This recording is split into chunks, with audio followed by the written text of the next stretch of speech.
କବଳିତ କରି ରଖିଛି।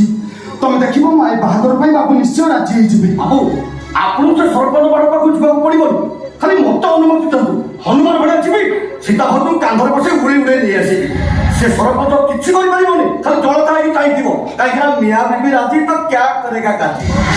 ବାବୁ ଆପଣ ମନା କରିଦେଲେ ସାନ ବାବୁ ଯଦି କିଛି କରି ବସନ୍ତି ତାହେଲେ କ'ଣ হবে ବନ୍ଧର ଅବସ୍ଥା? ବାବୁ ମୁଁ ଆପଣ ଗୋଡ଼ କରୁଛି ବାବୁ, ବାହାଘର ପାଇଁ ରାଜି ହେଇଯାଆନ୍ତୁ ବାବୁ, ଆପଣ ରାଜି ହେଇଯାଆନ୍ତୁ। ମୁଁ ବି ଆପଣଙ୍କ ବାବୁ ଆପଣ ବାହାଘର ରାଜି ବାବୁ, ଆପଣ ବାହାଘର ରାଜି ହେଇଯାଆନ୍ତୁ।